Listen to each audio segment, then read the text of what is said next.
I hope that you appreciate the edit that's going to need to occur because the train is going by as we speak. Oh, nice. I had some beautiful meta last night, actually, because I was playing Red Dead Revolver. Not Red Dead Revolver. I was playing Red Dead Redemption 2. And I had stolen... Like Russian roulette? Yeah, I was... Red Dead Revolver was a lot of fun, too. If you didn't play Xbox original, right? Like the first Xbox? Oh. You need... I'll let you borrow it. I still have it, Michael. You'll have a lot of fun. So, playing Red Dead Redemption, I had stolen a train and was blowing the horn on the train, and then a real-life train went by and also was blowing the horn, so it was just this bizarre kinship. So much like you and I drinking the same flavored LaCroix, I am also in a kismet cause with all the trains in the area, so I'm living a well-connected life now. I just like that the West Valley and East Valley are connected through your friendship. Yeah. Yes, and sparkling water. Not carbonated, by the way. Because as Michael's told us, carbon is not injected into this fluid. It's aerated. And I think it's about a 4.7 on the scale for the air rate. But not terrible air, but pretty decent. Yes. And those are freedom units for all of you MAGA supporters out there. And on the subject of MAGA, John's got a story for us. Oh, Michael, because you hadn't heard the story of my dad asking me to buy him a MAGA hat. When my brother was getting married in Chicago over the summer, the hotel we stayed at was literally across from Trump Tower. And our window was facing it. It was disgusting. It was fucking gross. But my dad was trying to fuck with me, and he was like, would you walk across the street, take some money, and buy me a MAGA hat? And I was like, absolutely not. But then I was thinking, like, wouldn't it be funny, though, if I sent him one of the satirical MAGA hats, like, to the house?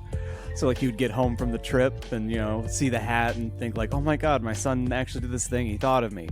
And I found a hat, and it said, Make America Gay Again. and I went to my mom, and I showed her. I was like, hey, do you think Dad would be upset, like, if I bought this hat for him? And she goes, I think if you're trying to push him to the grave even faster, that's a great way to do it. Don't mind if I do. Yeah. So there was this really awful, insensitive T-shirt when I was growing up that I remember. It had the Trix Rabbit on it. But a derivation of the Trix Rabbit, and this is going to require... I'm going to censor myself so that Michael doesn't get extra work for the evening. Yay. Thank you. But the phrase on the shirt was silly F word, dicks are for chicks. Oh my God. Yes, it's awful. But now we can take that and repurpose it, and we'll disempower and empower, as the devil just flew by John's window. I did see that. That was fun. The actual Mothman spotted on the episode, finally. It's actually the Phoenix Lights. Invite him in. Yeah. So we'll just repurpose it, and we'll see, we'll say silly MAGAs. Now, chicks have dicks. It's different. We'll find. I think there's merch in there somewhere. We can find it. It's there somewhere within reach for sure. Empowerment is empowerment. What's what we're all about. I did a whole lengthy seminar on it today, so I can speak from an informed place. And speaking from an informed place, by the eternal, behold, it's the Disinformed podcast. I'm Shane. I'm John. And I'm Michael. I'm Courtney. I think from here on out, she's just referred to as legal. Oof. I think in the canonical history of the show, she morphed into an omnipotent being known as legal. Cut to Courtney flipping down her little microphone on her headset. Oh yeah, that was legal. We're going to cut to the Disinformed war correspondent, Courtney, aka Legal. No, I know. I shouldn't say that word ever again. I'm well aware. Problem about that is that I'm still going to do it. So, oh Lord, you can't stop paying me when you never started in the first place. Shane, I know you have a topic today, but can I ask you one question? Because I've been dying to know. Can I rebuke you for asking? Yeah, of course. Silly, simple shit. Yeah, I know. Have you seen the new Hellraiser? I was going to pull... if I didn't see the vitriolic backlash against Courtney on YouTube for having said that she felt frustrated by having to interrupt her spicy reading in order to come on the show and record, I would have told you, you're interrupting the time that I was going to devote to watching Hellraiser this evening, because I saw the ads for it today, and I was like, I can watch Hellraiser. So yeah, I have not seen it yet. I plan to. It's in the running. Well, I look forward to talking to you about it. Oh, so you've watched it. I did. I finished it. It took me 2 sittings, you know? Okay. That's how life is nowadays. Most of your good shits do. Yep. Can you imagine just watching a whole movie in 2 different dumps? I mean, I can. I've done it. Oh, no. I definitely get lost on it, reading a book, you know, and then all of a sudden it's been 45 minutes and I haven't caca in a long time. Oh, my legs are numb. I wonder why. All is numb. The elephant that's laying on me. Thank you for the 32 Leaves reference, by the way, though. You're welcome. Oh man, I really did throw that out there. It's like he's gonna get it, and then it fell and it was silent. I was like, oh shit. I was like, it was like the prophecy was unfulfilled. The prophecy was a lie. You were supposed to bring me together, not tear me apart. You were supposed to bring balance to the force. I don't know how to respond. I can't be that wooden, even if I tried. Turn around.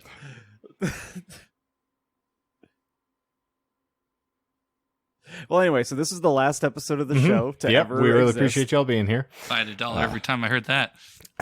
You would probably actually get paid more from that than where you were working before. Yeah?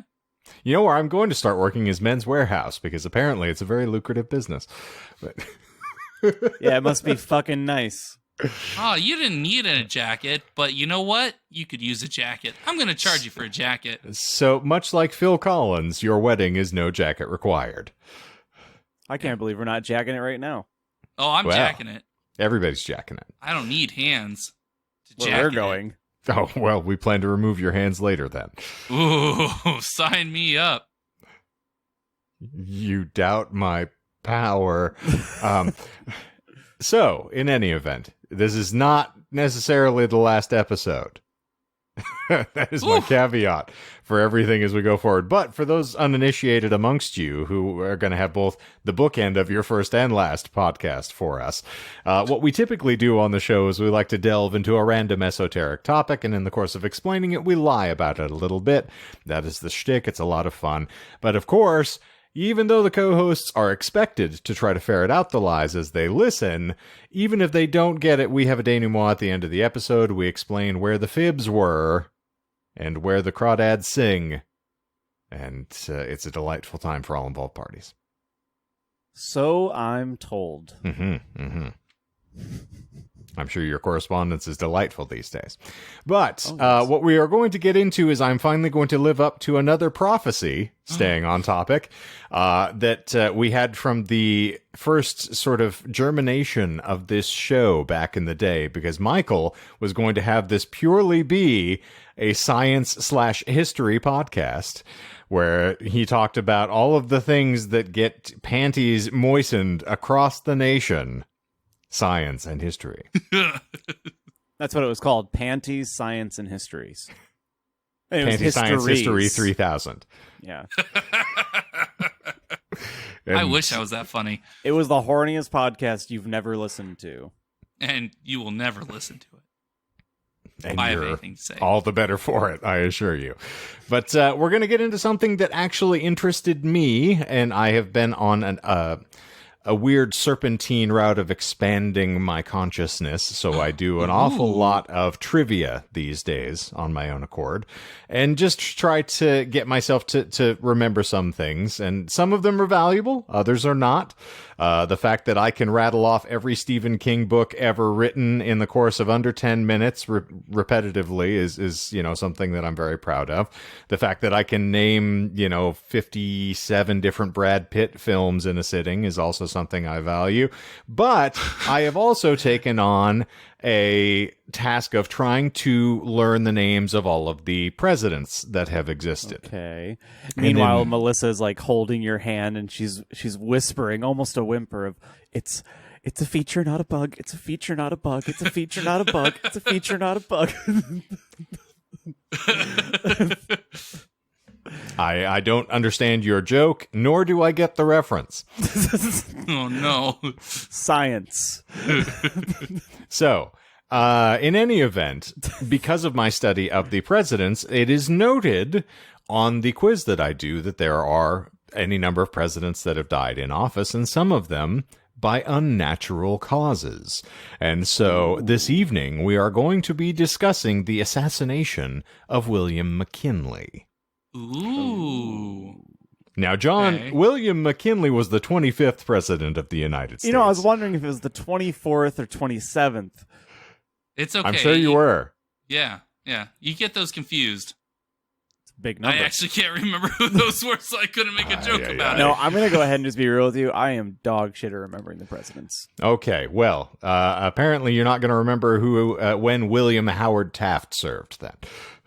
No. He served that bathroom, the bath very well. Didn't he get stuck in his bathtub once or something like the that? Taft bath? Yeah. No, they had to design it because he was so huge. Yeah, they That's call what it was. the tactical bath, right? Ooh, Tactical yes. bath. He gets the hose. It's the Taft tactical bath. Trademark. Yes. Looking forward to that. Involves very large scrub brushes and Ooh. elephants. It's a grand time. But I will start by saying we have 8 lies in the episode this Dear evening Lord. because Michael is a purported expert, and so we are going to see what Michael remembers about American history. And it's going to be a grand time. How about every time you don't get a lie, you pay us back for the rentals? Well, considering I have next to no money, that's going to be hard. So then you'd have incentive to do really well. There's only one thing I know about his assassination, and I think I know it. So we'll see if All we get right. to Sorry, that you're point. not supposed to say smash or smation. I was going to say, if Michael put his money where his mouth was, he would still be no less decipherable to those listening. So we're just going to leave him as is. Okay, so the wager is not in play. It's in play. No. I'm considering it in play, regardless. I told my exact phrase to Melissa, this is off-air fodder, and I'm not trying to dogpile Michael, but as I came home from that, I said, I don't feel bad about having not paid for this podcast for the past several years now, because he got it all from me in one lump sum, and it was all done just out of me thinking I was being a good friend. It's a nice way to look about it. Yeah. So congratulations. You finally got me. You're got still paid, going to be son. receiving my invoice for my eardrums for the past several weeks, though. So we'll see whether who comes out on top in the end. As someone that had to listen through those episodes often in order to get shorts from them, I understand. Yes. I'm readily waiting for that invoice. It's going to be big. True if big. It's going to be huge. Real big. Huge. So, on the subject of loudmouth asshole presidents, William McKinley, the 25th president of I'm kidding. McKinley was a marvelous human being, and I'll explain why. So the 25th president of the United States was shot on the grounds of the Pan American Exposition at the Temple of Music in Buffalo, New York, on September the 6th, 1901. 6 months into his second term in office, making him the third U.S. president to be assassinated. For context, and this is where Michael is going to be very important, in September of 1901, McKinley was at the height of his power as president. Originally elected in 1896, see, now I'm flipping years around too. So 1986, 1896. The Reagan years or McKinley. You decide. I know which one I would choose. Is it true that he's the third? Yes. Who was the second? I know Lincoln, obviously, but I'm thinking if it's not Garfield. No, yeah, it was Garfield. Because he was in the 80s, 1880s. Yeah. Not the Reagan years. No. So. Let's see. It was James Garfield, yes. Bless him. The cat. Yeah. Hates Mondays, loves lasagna. Well, see, that's the fun thing about trying to get mnemonics to remember presidents' names. Those are the easy ones. You're like, okay, Garfield, Cleveland, Hoover, these are a little easier to pin down than going like, okay, McKinley. That's not necessarily one you readily run.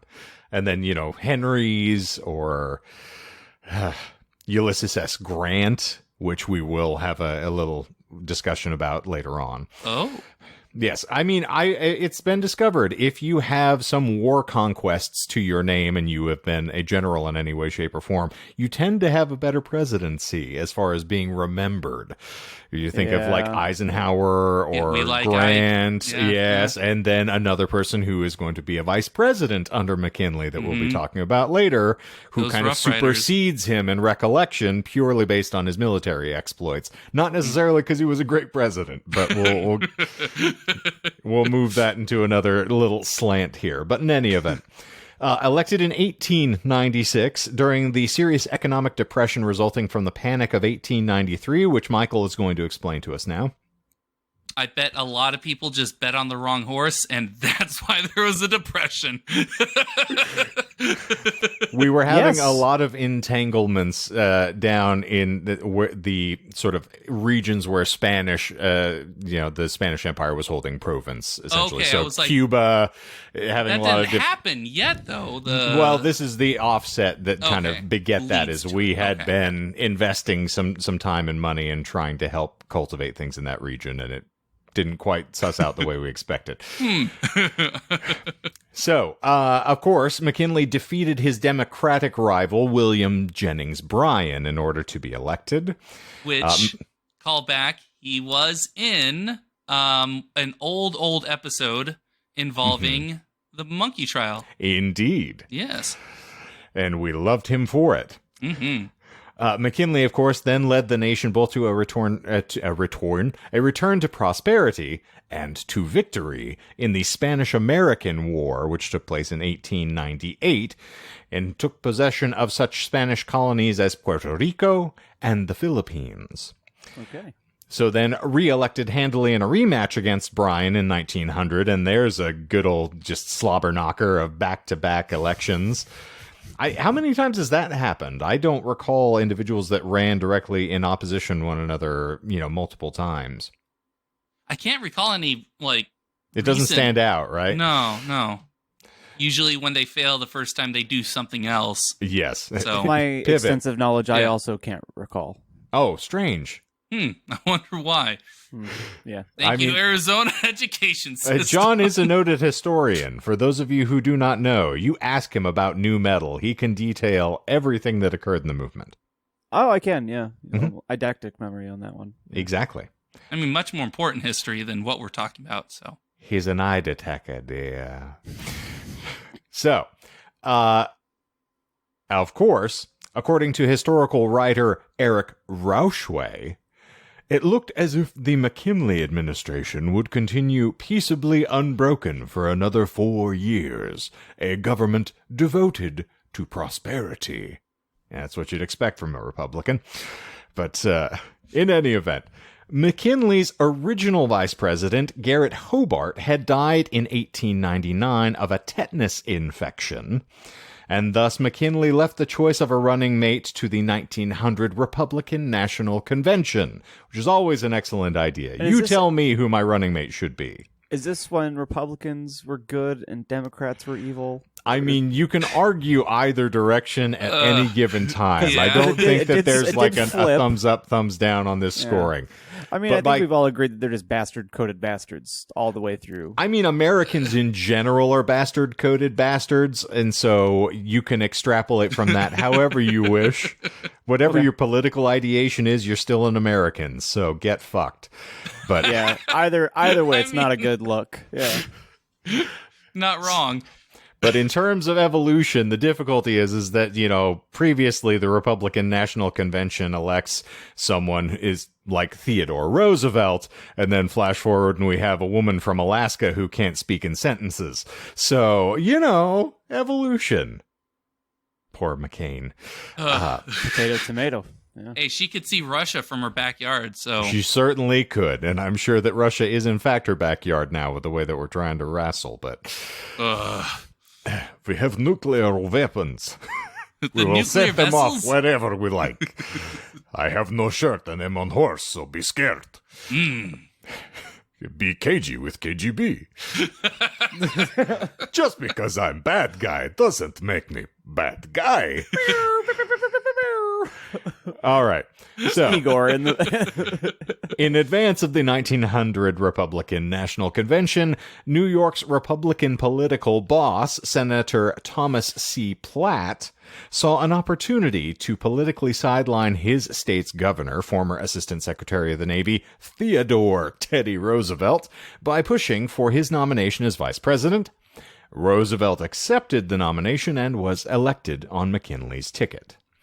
And thus, we flash forward to the Buffalo Pan American Exposition, which boasted everything from a 9-ton elephant, assorted biological rarities, including the Salon sisters, which were congenital twins billed as a two-headed woman, which the pictures are delightful. I'm sure you'll enjoy those later on. And Madame Gustica of the Duckbill tribe. And this is something that existed in reality, gentlemen. Okay. I'm sorry to tell you. It hurts to hear. She has, of course, extended mouthpieces in the upper and lower lips as, very large plates, and was something that was typically seen in the freak shows. But little is known about Madame Gustica specifically, aside from the assumption she was from a tribe in Ethiopia, where the practice of lip stretching remained popular into modern times. Acting as a key feature in the African Village section of the expo grounds, which, since Michael knows this very well, I'm sure, was abutting the 389-foot electric tower, which was powered by Niagara Falls. Liquid hot magma. Indeed. Magma. Also, was the lip stretch bullshit? No. Or the okay. Mm-hmm. Yes, she actually did have plates in her lips. I'll show you some pictures. They're delightful. And so, next to the electric tower, which was powered by the nearby Niagara Falls, Madame Gustica waved to onlookers as they floated by on their gondolas, which is a key feature of the Pan American Exposition. For those who are completely unfamiliar, think of like the Stark Expo, something very similar, but they had a little ravine that ran around the entire thing, and so all of the onlookers could ride by on little gondolas and see all of the things that were on display. Like It's a Beautiful World? Or it's a small Basically, world? it's a small world, yeah, very similar. Like it's Epcot. It's old-timey Epcot. But think of like a 400-foot tower in the 1800s. Like, that's an impressive sight, generally. I'm surprised people weren't trying to banish it back to like hell or something, or exercise it. Just Be charging gone, at it like demon! Yeah, like Don Quixote, just tilting at the tower. So, few attractions on display, however, generated as much excitement as the 2-day visit of President William McKinley. The 58-year-old was fresh off guiding the United States' victory in the Spanish-American War.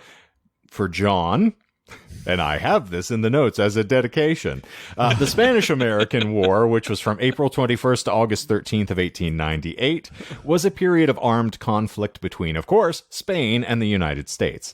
The hostilities began in the aftermath of the internal explosion of the USS Maine in Havana Harbor in Cuba, leading the United States' intervention in the Cuban War for Independence. And that kind of shakes all of that out. Okay. America won, strangely enough. Go figure. We're number one. We're number one. America. And that war did feature the fabled charge or Battle of San Juan Hill, which is where Theodore Roosevelt gained his great military acclaim, which is important to note. Of course, this also later led to the United States' involvement in the Philippine region, and then later to the Philippine-American War, and I can see Michael's nipples getting erect as I say this. Colonialism. We're actually talking... I like how you couldn't sell it. That. I love how you couldn't sell that. I love that the moment you tried to swallow that, you couldn't. I couldn't. I was debating between colonialism or imperialism, and I jumped on the colonialism train. ¿Por qué no las dos? Admittedly, both are hard to swallow. Well, not for the people in charge. Also, not for those beheaded. But moving on. Also true. So, of course, as McKinley was entering his second term in office as one of the most popular chief executives in decades. And thus, on September the 5th, a record crowd of 116,000 filed into the World's Fair to watch McKinley give a speech. That same Really? That well, yes, 116,000 Good people. Lord. There wasn't much going on otherwise. I mean, that's if you true. consider the menial sort of ennui of reality at the time, like if this president is speaking, you want to go check it out, right? You're either getting hopped up on opium or morphine if you can, or maybe some cocaine if you're rich enough, or you're just dying in the mines. Or you're just scrambling around suffering from ergot poisoning. That's also true. Doing the ergot jingle. Ergot. Ergot damn near killed it. Yes. I know. Yes. I finally caught up to the last pod jokes with that. I'd heard it in Michael's episode first and then finally got around to their jokes. So nice. It's fun time. It's a good in series. any event, that same evening, the expo put on a patriotic firework display that culminated with a burst of pyrotechnics that spelled out the words, "Welcome President McKinley, Chief of our nation and our empire." And Prince of our hearts. And First of his name. Yeah, Mother of Dragons, Prince of the High Tides of Green Grass and Eating Ass. Led Zeppelin albums. I want to say that's bullshit, but I know it's not. No. Yeah, we're not really. I mean, America's still figuring out how big of an asshole we are, really, at the end of the day. Yeah, we can that's fly fair. We're high. starting to like flex our muscles, be like, you know what? Who can we interfere with? Whose elections can we overturn? We had found the big stick. We just weren't speaking softly yet. So yes, we were speaking bigly, not softly. Yeah, there we go. All right. So McKinley's final scheduled appearance at the expo began the following day, September the 6th, when he attended a public meet and greet at a theater called the Temple of Music, which is someplace I obviously would like to spend a little time. Yes. I would prefer the Temple of the Dog, but that's just a personal preference. I'm going hungry. I like that you left me to do the Chris Cornell part. That's not happening. If by that I mean strangling myself to death, then yeah, I might try to take it up, but I can't sing those notes. You're like, game, what I tried respect, to game. Yeah. To the family of Chris Cornell, I am sorry. I did not intend to offer offense. You're right. I forgot about that. I thought you were just saying he had to strangle himself in order to get the high pitch, but yeah, you're right. Never mind. No, you just explained the horrific unalive joke. Yeah. Yes. I'm over here dying in obscurity, so who am I to criticize, right? Sold more records than I have. Which is not a difficult hurdle to clear on our front, I'm Sell afraid. one song, and you have outpaced me, my friend. But you know what? It's like a tortoise in the hare thing. Oh. Well, I shave, so you just wait. If I'm cursed to 80, I'll be 81 years old or 81 years fun, and then they'll be like, "Whoa, there's this like really old ass song. It kind of really fucking sucks, but it sucks so much that it's good. It's from 2009. It's like a black hole of charisma. Down. Ooh. Oh wow, Black Hole Sun. I love that song. I'm going to listen to that instead. Well, I think what we're trying to say is to bring it back to Temple of the Dog. If we were relying on our music in order to keep us fed, we'd be going hungry. So we would. Call me a dog. Yeah. Quit it. You want to reach out and lift the crowd up. So when, of course, he attended the Temple of Music meet and greet, the affable commander-in-chief rarely missed an opportunity to meet his constituents and rub shoulders and other things, of course. But this particular event had worried his staff members, some of whom feared that an assassin might take the opportunity to strike. The president's personal secretary, George B. Cortelyou, and yes, it's as fun as it sounds. If you Cortelyou, you're going to clean it up. In any event, had tried to cancel the reception on not one, but two separate occasions, and ultimately both times McKinley insisted that it remain on the schedule. How many times do I have to tell you? Stop canceling my shit. I have a death wish. And I'm not referring to Charles Bronson films, but Despite the sweltering late summer heat, a long line of people, because again, 116,000 strong, had waited outside the Temple of Music when the reception began at 4 p.m. As the theater's organist played a Bach sonata, I don't know why that is relevant, but they've included it. Oh, very. Sets the stage, sets the scene. I can just imagine what's going on now. Go just Bach from those yourself. words. Yeah, describe it then.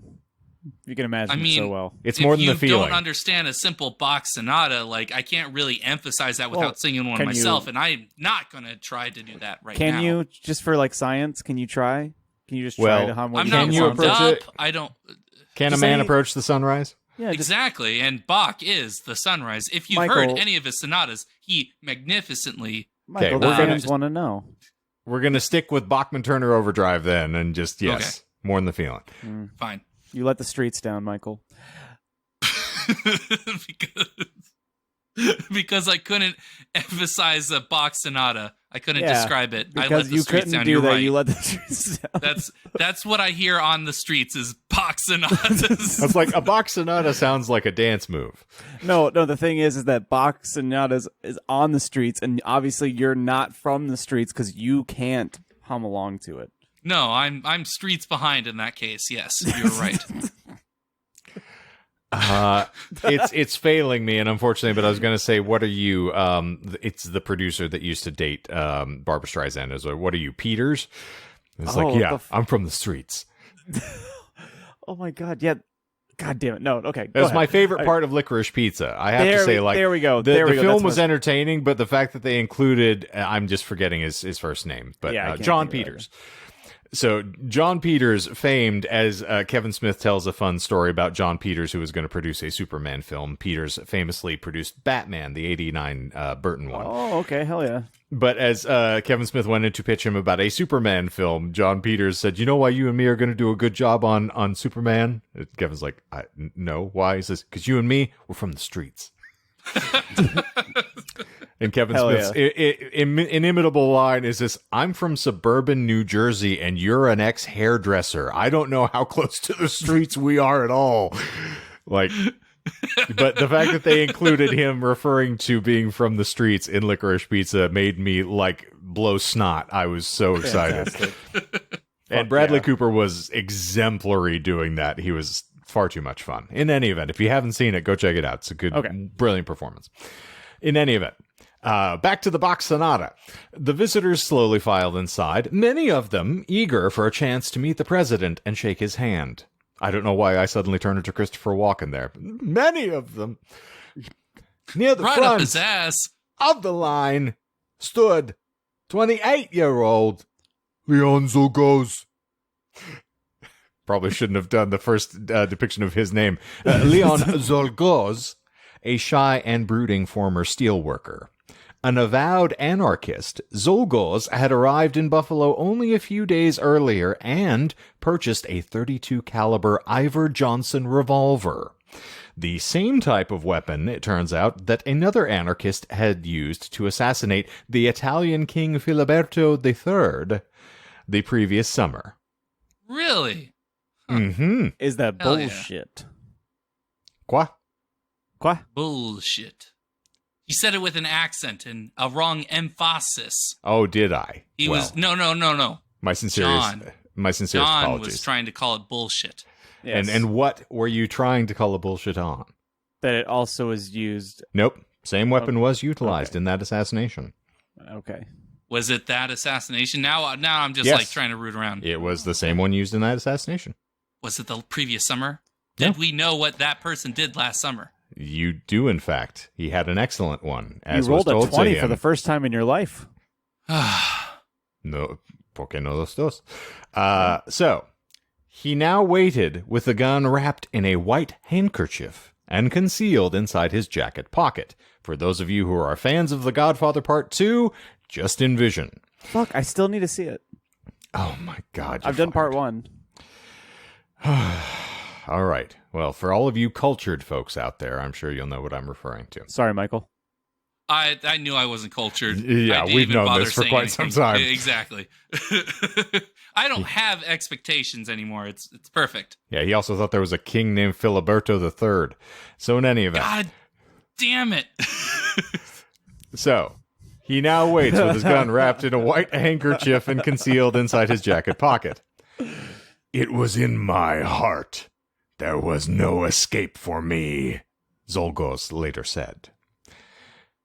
A doctor removes an infected limb to save the body, and thus I, too, sought to remove a canker to save the American soul. I'm making him a bit more ominous from a guy from Detroit, but in any event...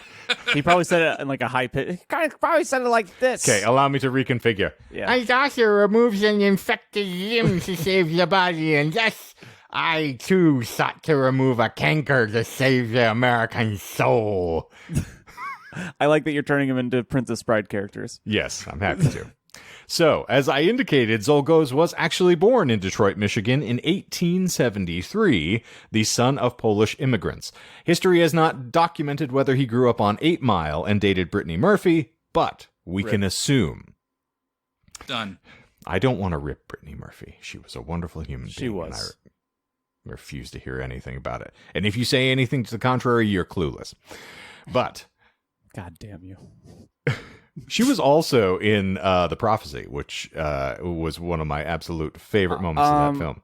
Wasn't she in Butterfly Effect too? Yes, she was. As disturbing as that film was, and thank you for bringing that up.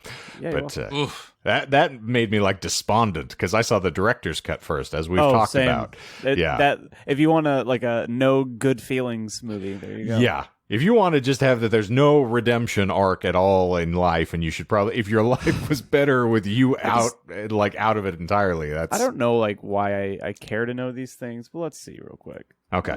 Michael, if you don't know, and for those of you who are interested in the film, I apologize. Spoilers for a 20-year-old film. It ends with Ashton Kutcher, who we all know and love. His character goes back because he's able to kind of time travel and see the impact of his existence. Goes back in time and strangles himself in utero with the umbilical cord, which I'm like, that's just also, much, man. My favorite line that I always misremember was when he was in jail. I saw it years ago. Okay. Blood on the stick. Was it shit on the dick or blood on the stick? I know it's blood on the knife, but I always remember it as that. I was looking up the Rotten Tomato scores for Butterfly Effect just out of pure curiosity. 2%. And it's one of those really curious ones where the tomato meter is 34%, so it's a splat, but the audience score is 81%. Also, so we don't have to do this next week, you and I were wrong. It's Amy Smart in that movie. Oh, you're right. Murphy. Okay. No, this is. She was in another film. She was in Just Married with Ashton Kutcher. There we fucking go. See, That's 6 why, degrees of Ashton Kutcher. You led me astray. I followed you, and I shouldn't have. You should never. I've learned my lesson. So now we've completely diverted from an assassination attempt in the 1800s to Ashton Kutcher's fucking filmic credits. It's what I was just saying. 6 degrees of Ashton Kutcher. Somehow, some way, he is responsible for this assassination. Yeah, if he has 6 degrees, they're all burn marks.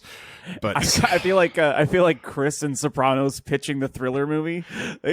So yes, it's gonna be called Cleaver. Yeah. I like the bit too. Sorry, not to derail. I like the bit in that show where they start just handing out merchandise for the movie. And there's I have like 3 or 4 episodes of the whole show left now. And there's a scene where he's handing the hat to somebody. He goes, "Oh, you probably what do you want, the fucking DVD instead of the free merch?" I don't know. Weird shit in that show gets under my skin for some reason. Now you watched the Saints, right? Many Saints, no. I'm waiting until I'm done. Okay, I was gonna say yeah, because there are definitely series spoilers for that. Okay, so yeah. Okay, good. I'm glad you didn't. Nice. All right, moving on. Anyway, back on track. Back to Detroit and good old Leon Zolgos. Bum, bum, bum, bum, bum, bum. Leon was, of course, the son of Polish immigrants in Detroit, and the Zolgos family moved several times as Paul Zolgos, Leon's father, sought work throughout the Midwest. As an adult, Leon worked in a Cleveland factory until he lost his job in a labor dispute in 1893, hence the anarchy. Therefore, he worked irregularly and attended political and religious meetings, trying to understand the reason for the economic turmoil of the Panic of 1893. In doing so, he became interested in anarchism. By 1901, this movement was feared in the United States, and strangely enough, still is. Huh, I wonder why. Go Maybe figure. It's all the bombs and killing czars and all this other fun stuff. Oh, I thought it was just the Guy Fawkes masks, but, Yeah. you know, potato, tomato, as you like to say. Remember the potato, tomato. I'll allow it. So, by 1901, the movement was, of course, feared, and New York's highest court had ruled that the act of identifying oneself as an anarchist in front of an audience was a breach of peace. Okay, so one, Well, I don't want it to be bullshit, but is it bullshit? It is not bullshit. Two, when you say No. the highest judges and then you say that conclusion, I don't think high in office. I think literally high at their job. Yeah. well, it wasn't illegal yet. That's like a good 20, 30 years into the future. Yeah, so there's still what? There's still the morphine in devil's Coca-Cola. lettuce is still Yeah. okay for now. Now, if you read the Anarchist cookbook, they will show you how to properly prepare the devil's lettuce for consumption. It's delightful. In any event, moving on, anarchists had, of course, then taken a toll in Europe by assassinating or attempting assassinations of a half a dozen officials and, of course, members of royal houses, as Michael was alluding to, and had subsequently been blamed for the 1886 Haymarket bombing in Chicago. And John, you being a proponent of studying everything about Chicago, I know you've heard about this, right? Oh, I practically invented it. Yeah. Oh, I see. Yeah, You're the older pizza than I shops am. were all closed for the whole day. It was terrible. Yep. I couldn't go see the guys at Zuba's that evening, or Shuba's.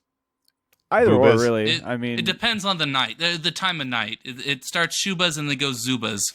all I just know is poor Michael, because that company Nuts on Clark. Every single time I land in the airport, You are not the only person that points that out to me. Every time I know someone that somehow visits thing is- Chicago, they're like, huh, Is that Nuts now? on Clark. I don't know how many times I've flown to that airport in the past like 6 years, but literally every single time now, it's almost like I'm destined to land in the same gate over and over again, which is, it makes sense, with routing, but whatever. But just every time I see Nuts on Clark, I've seen it at 4 o'clock in the morning, I've seen it at 4 o'clock in the afternoon, always makes me laugh and think about nutting on your face. Whoa. No, the nuts on the Flattered? Nuts on Clark, yeah. Well, Oh, I the didn't ones think you it find would in be a- yours. The Yeah, one you yeah. find in a Clark bar. Yes. Oh, God, you thought I meant something gross. Like my face? 'Cause that's Shut pretty gross. Okay, sorry. Oh, okay, well, this whole bloody episode's gone nuts, apparently. Last episode ever. Hashtag. Bleh. So, speaking of nuts, 2 American presidents had, of course, been assassinated in the 19th century. I will change to give that the gravitas it actually fucking deserves. Naturally, of course, the one everybody knows and remembers, the famed Abraham Lincoln assassination in I know 1865. that guy. Yeah. And then, as we alluded to earlier, James Garfield in 1881. So it was catching. The 1800s were a dangerous time to be an American, and most certainly, an American president. With But, that amount of changeover, that's like, I'm in the last 50 pages of Dune, so no spoilers, but there's a lot of that kind of stuff happening in the last 100 pages of that book. A lot of quick assassinations, if you will. Yeah. I like that you say that you're in the last 100 pages and not taking into account that there are multiple books that you still have to read in order to conclude the saga. Oh, if I'm curious, I'm just gonna YouTube things. And I would not. I really wouldn't Things. recommend that. And I will say at least Oh. finish the Sandworms of Dune and the sand there's another one of. But in any event, those 2 of the Kevin Anderson, Brian Herbert books are necessary, and you don't have to understand all of the other stuff that came by to just get the conclusion of the story. It's worth it as a payoff. I assure you. okay, fine, fuck. Yeah, because that it actually is based on his notes. So That's they right. That's do right. Because it was extrapolate. supposed to be another trilogy, right? Essentially. Yeah. So God, it's worth it to figure out because there's a character arc that is necessary for you to complete. Duncan fucking Idaho. Indeed. All right. Anyway. All right. So moving on. Speaking of Duncan, Idaho, and things being brought back from the dead, even considering this history of assassination, of course, McKinley didn't like security personnel to come between him and the people. He enjoyed those elbow rubs. And thus, when in his hometown, Canton, Ohio, he often walked to church or the business district without protection. Two No entirely condoms You allowed. don't want to go to the dick trick without protection. Indeed, if you're going to be rubbing with the people, you need to, just be raw dog and everything. I mean, that's how you get reelected. Ooh, it's the Clinton administration all over again. Oh, no. In any event. Well, it was only 100 years off, so it wasn't too far out. Hey, yeah. time is a flat circle. And how? And subsequently, while in Washington, McKinley often went on drives with his wife, also without any guard in the carriage. So, McKinley's anxious staff, knowing his general proclivities, then added police and soldiers to his entourage by, trying to bolster him somewhat. However, the security detail took little notice as Zolgoz strode up to the president around 4:07 p.m. Apparently, he was, just a non-discriminating individual. When McKinley smiled and extended his hand, Zolgoz raised his pistol, still wrapped in its white handkerchief. And he held it sideways like this. No. Oh, no. Gangsta style. Nobody does that. And, of course, fired 2 shots at point-blank range. We'll be a little grave here because this obviously warrants it. We are talking about someone's death. So, as depicted here, there was an instant of almost complete silence, like the hush that follows a clap of thunder, the New York Times later wrote. The president stood stock still, a look of hesitancy, almost of bewilderment on his face. And then he retreated a step while a pallor began to steal over his features. The multitude seemed only partially aware that something serious had happened. So, now with that out of the way, we'll return to our usual frivolity because we can't grieve forever. The stillness was only broken when Richard Big Dick Hertz, a tall African-American man who had been waiting in line, punched Zolgoz. Wait, Big Dick? Was that part of his official title?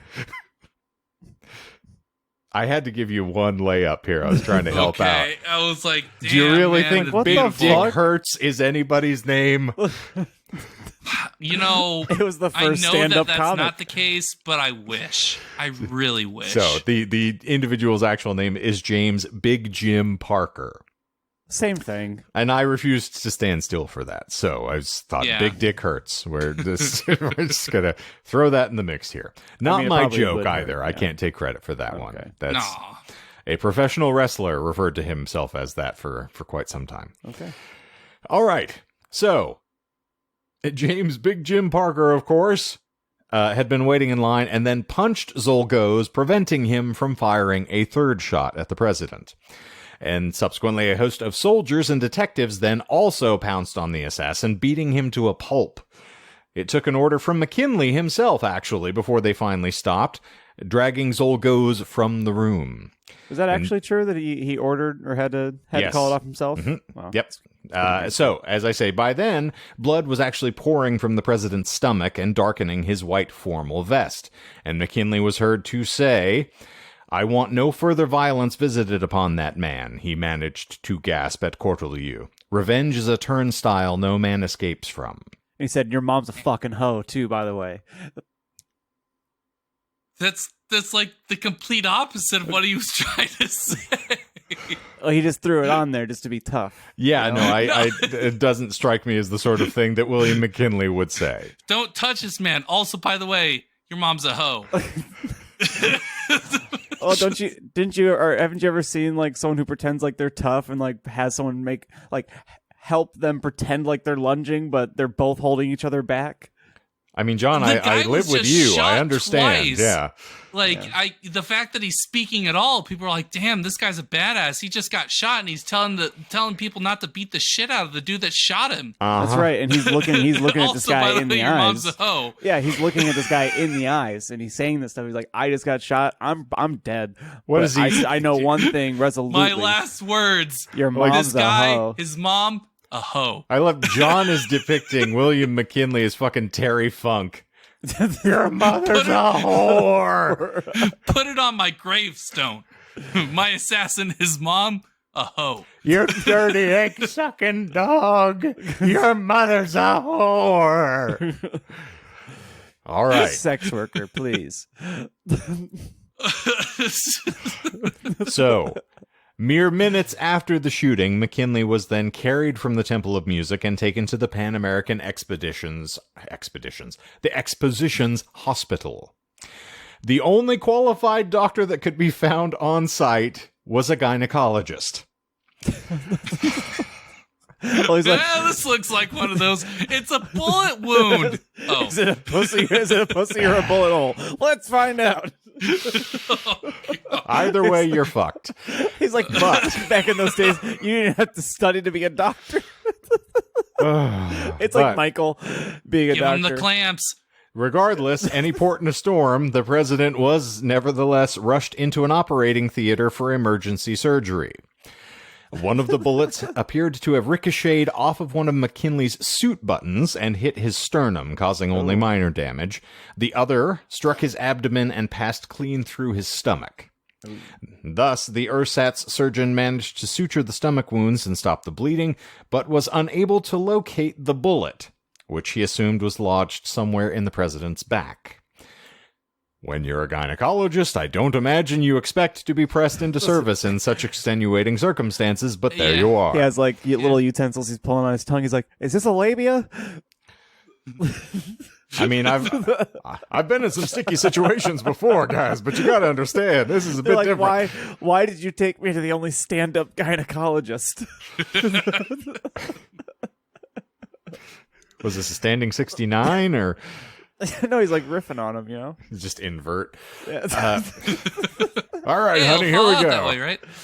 Hey, everybody complains about the stirrups. If you just hold them with their head toward the ground, they might feel differently. And he's like, "Stop it, I'm dying right now." It's like, yeah, no. I don't complain about the stirrups. I complain about the pap smear, you insensitive fuck. Like, you're right, ladies. I don't understand. Like, you have to see this. You can see cleanly through the wound. It's insane. Oh, it's like death becomes her? Yeah, yes. You're fake. You're a trollop, and I see you right through you. All right, moving on. Even with the .32 caliber slug still inside of him, McKinley seemed to be on the mend in the days after the shooting. Doctors gave enthusiastic updates on his condition as he convalesced in the Expo President's home, and newspapers reported that he was awake, alert, and even reading the newspaper. Furthermore, to bolster this, Vice President Theodore Roosevelt was so pleased with McKinley's progress that he took off on a camping expedition in the Adirondack Mountains. "You may say that I'm absolutely sure the president will recover," he told reporters. Okay. He was wrong. Uh-oh. McKinley biographer H. Wayne Morgan wrote of the week following the shooting. "His hearty constitution, everyone said, would see him through. The doctors seemed hopeful, even confident. It's difficult to understand the cheer with which they viewed their patient. He was nearly 60 years old, overweight, and the wound itself had not been thoroughly cleaned or traced. Precautions against infections, admittedly difficult in 1901, were negligently handled." And, quote, "That gynecologist royally fucked me." I don't know, the misattribution of quotes to President McKinley or his biographers by you this evening, sir, is slanderous in the highest regard. You know, I like to think that he was narrating it when You he was don't think that- semi-lucid. He was instead of the biographer. This was a direct quote. You don't think That's that my he was headcanon cursing now. this guy's name the entire time he was rotting from the inside? I just like you think that if McKinley's working on a tight five with the gynecologist while he's being sutured. What else are you going to do? Your life's in danger. Like Gotta laugh. You can't be stressed. It makes the blood go faster. Like, I know a bloody mess is what you're used to working with, Doc, but I bet this is a horse of a different color, if you follow me, right? Smells I got some about extra as flow bad. today, doctor. Got any, hey, Doc, am I pregnant? How bad Yeah, is with it? a bullet, you dumb fuck. Now sit back. Oh, come on. Now I'm picturing like Rodney Dangerfield. As Oh, I'm doing Patch okay now, Adams. but last week I was in rough shape. You guys are killing me, literally. Ah. Tough room. And then McKinley gets upset the gynecologist isn't playing back with him. He's like, by the way, your mother's a whore. Sex worker, he please. keeps saying that. Just ignore him. He's fine. It's a tick he has. It's fine. Just all right. The bullets really affected him. It's taking it out of him. It's putting it into him. It's doing everything you can possibly do. Subsequently, by September the 13th, however, McKinley's condition had become increasingly desperate. Gangrene had formed on the walls of the president's stomach and brought on a severe case of blood poisoning. In a matter of hours, he grew weak and began losing consciousness. Then at 2:15 a.m. on September 14th, he died with his wife Ida by his side. That's brutal, man. And then he looked at her, and his last words were, "Your mother is a whore." No. No. To Tsunami. Oh, to Tsunami? Oh, that one? Okay. Now I know the line. Thank you. I really had, I gotta tell you though, like, as much as I've had hand-wringing over previous installments where I talk about, like, serial murderers and things like that, you always want to have a respectful tone for the dead. And again, this was the President of the United States. And it's granted a lot more people, it's more harrowing for contemporary situations. So because we are able to talk to people who saw the Kennedy assassination and experienced it and can discuss it at length, I think it's treated with a good deal more reverence. And obviously, we are irreverent to a fault and cannot be forced or constrained in order to behave accordingly. So, apologies if this isn't what you were anticipating when you went down the rabbit hole with us here. But if we don't laugh, we'll cry, right? I've done it on That's here the before. shtick. It's proven. Yeah. So, It is known. in any event, we're sorry, President McKinley. Sorry, Mom. Sorry, God. By the time of McKinley's death, Leon Zolgoz had already spent several days in a Buffalo jail cell undergoing interrogation by the police, and we all know what that means. Snitch. Christopher! The Michigan native said he had purred ergot purred. He purred it. Got your ergot poisoning and I purred it. All right. Michigan. Michigan. Michigan. Mishnugna. Mishkagan. Michigan. All right. First day with new lips. The Michigan native said he had pulled the trigger out of a desire to contribute to the anarchist cause. As if this didn't contribute to the panic that was already on set. I don't believe in any Republican form of government, and I don't believe we should have any rulers, he said in his confession. Can you read that in his actual voice? Mm-hmm, yes. It is right to kill them. Wait, Do it. that's not the high pitched guy voice. Wait, I'm sorry. Yes, I didn't. I forgot that I recalibrated. It's Let way me more reset impactful. yet again. Way more impactful. I don't believe in the Republican form of government, and I don't believe we should have any rulers, he said in his confession. It is right to kill them. And also, St. Anger's snare is great. It's the best I sounding personally snare. think Lars Ulrich is a revolutionary percussionist. You kids just aren't ready for it yet. Anyway, And also, I happen to think Injustice for All is a shit record. yeah. Whoa. I like Get woke. Napster, though. Yeah, it was pretty fun. Load, reload, Black Album, baby. Indeed. I only like the good Metallica songs. Yikes. All nightmare long indeed. So, Zolgosz claimed that he had stalked McKinley across Buffalo for 2 days and had nearly shot him during his arrival at the train station and his September 5th speech at the fairgrounds. He was also adamant that he had acted alone. I killed President McKinley because I done my duty, he declared. If he were a little more continent, maybe we wouldn't have endured this tragedy. But he done his duty. So he just leaned on the Anarchist cookbook as the reason why he committed the act? I mean, it's all anarchy. Okay. Yeah, it's the idea that, you don't want other people ruling you. It's Uli's a nihilist. That must be exhausting. There was a lot of force back then. He could have just gone off and, done his own thing. What? Like, founded a fucking metal band? Yeah, I mean, he just started a cult instead of, killing a president. Just go off into the woods. Fuck off. Be by yourself. I mean, I guess, but some people want other people to, live their lifestyle as well. And, eventually, they can live out in the woods, but things like Waco happen. I also like that John thinks that fucking Henry David Thoreau is an anarchist. Fuck civilization. I'm gonna live in the woods. That's a different so, type. You're.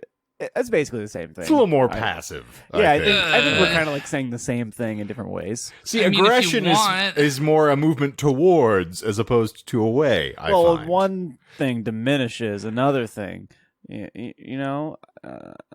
Life finds a way to assassinate the 25th president of the United States. Life finds a way to end. Yeah. Okay, so Zolgosz, our resident tree hugger, was only nominally connected to the American Anarchist movement. Much like my band, certain groups had even suspected him of being a police spy. But of course, his confession led to a sweeping roundup of political radicals. It's usually how it goes. Yeah, typically. All known associates. Or just use it as a blanket sweep to, we've been waiting to get these guys for a minute. Bring in the usual suspects. There he is. In Chicago, a dozen staff members from the anarchist newspaper Free Society were arrested.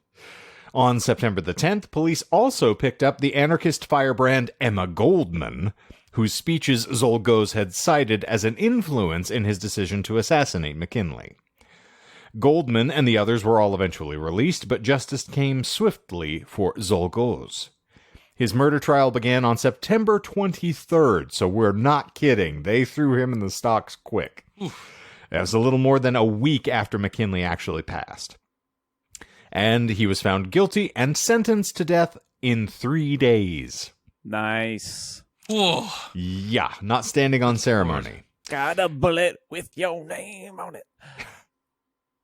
Thank you.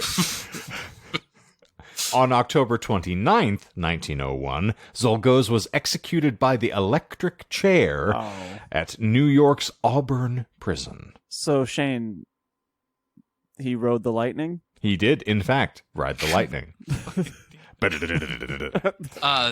So he did. He was electrocuted. He was electrocuted, okay, yes. That was how he was dispatched. Just making sure. I feel like I could lie about that. And furthermore, our final quote from Zolgosz for the evening, so let me get my ready. I killed the president for the good of the laboring people. The good people. He said in the moments before the sentence was carried out. I am not sorry for my crime. Are those actually his last words? Those are actually his last words. So he went with the I did it for the lulz approach? No, he did it for the love of the laboring people, not for the gram. Do it for the gram selfie. I did it all for the nookie. Sounds like something the piece of shit would say. Not wrong. So, Michael will appreciate this, as we do love talking about precedents on this show. to address the issue of presidential safety, as we've now lost 3 in the course of 30 years. Yeah, 30, 40, close to 40. This concern, the Secret Service was established in 1901 and subsequently tasked with the full-time protection of the President of the United States. Is that true? Really?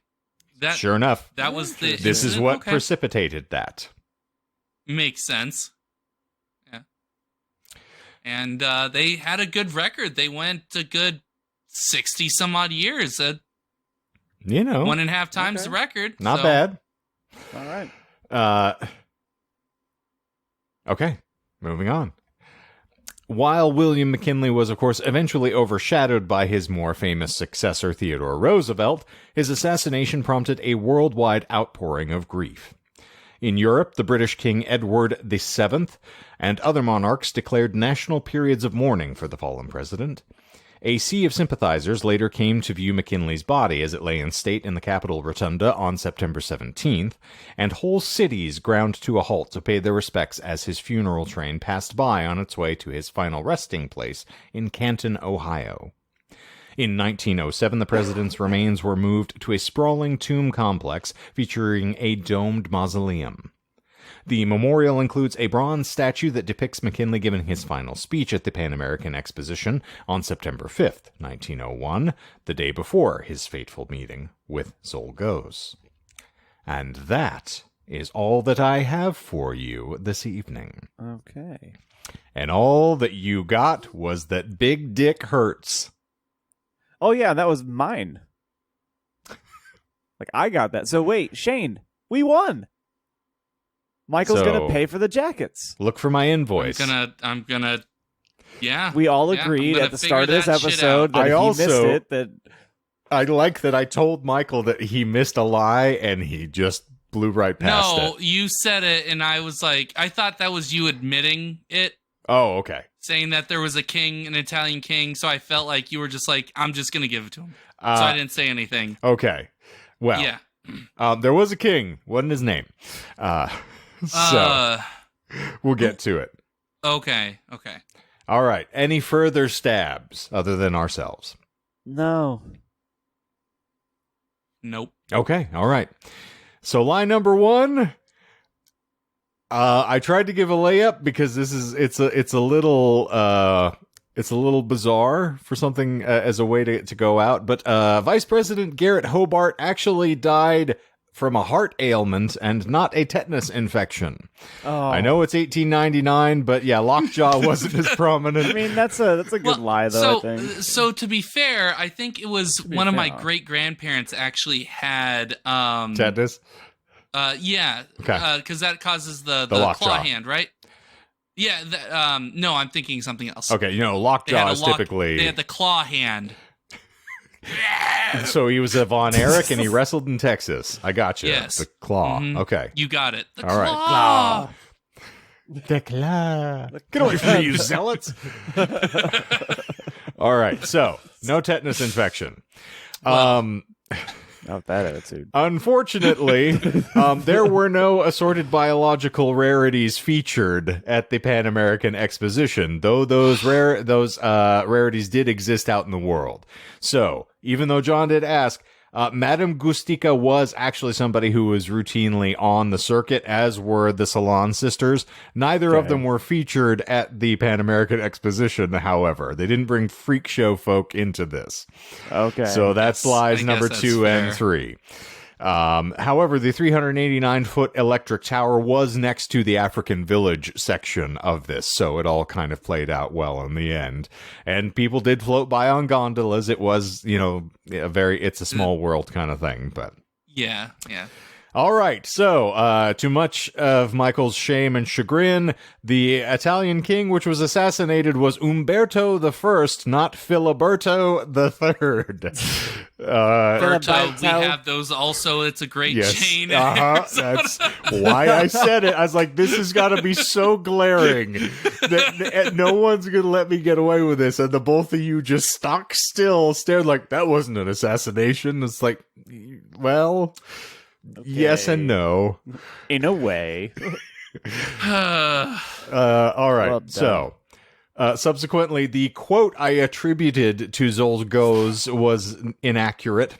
So what I said was, a doctor removes an infected limb to save the body, and thus I too sought to remove a canker to save the American soul. Leon was a little less eloquent. All those people seemed bowing to the great ruler. I made up my mind to kill that ruler. And Okay. Yeah. So it's a lot of great quotes in this one as we move on to the next one. We had a bit of foreshadowing here, and I will give you some half credit here as we go up, because you asked, but in a way that was not exactly spot on, but we'll move on here. So you did get line number 6, which is Richard Big Dick Hertz, was instead James Big Jim Parker. God damn it. I wish it wasn't a lie. I really do. Now you're going to feel bad. The quote attributed to McKinley as he lay on the floor, supine and staring, he did stop them from pummeling Zolgoz. But he did not say, I want no further violence visited upon that man, and that revenge is a turnstile no man escapes from. That is all Shane. Of course. I should have figured. He got shot. He's not going to be that eloquent. What he said was, my wife... Be careful how you tell her. Oh, be careful. Oh, that's sad. Oh, be careful. That is the literal Also- quote he managed to whisper as he's bleeding on the floor. My wife, be careful how you tell her. Oh, be careful. And then he pointed at Zargoz and said, also, His mom your is mother a hoe. is a whore. Yes. Precisely that. I think that I didn't have time to parse anything that he said, because John just like immediate with that throw, with that line. Yes, a lot of slanderous language. Yeah. So he was, kudos to him as a loving husband. He was worried about how it would impact his wife. Mm-hmm. John's worried about how everyone else impacted his wife.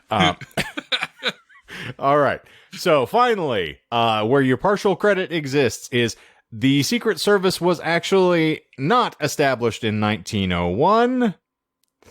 It was established in 1865. Oh. So, okay. However, it didn't take 3 times. So it took only 1. The lie pivoted here. So, they established the Secret Service in 1865 as a bureau in the Treasury Department, and they were intended to suppress widespread counterfeiting. So that was the original creation of the Treasury Department's Secret Service. However, after they assassinated McKinley, they pivoted the Secret Service specifically to protect the president full time. So he was the fulcrum, and that's why I didn't give you exact credit for that, is that technically they were assigned to him specifically, and that's when the Secret Service was created to protect the president, but it was actually created prior to that, and they just kind of, changed the funds into a different stream, and voila.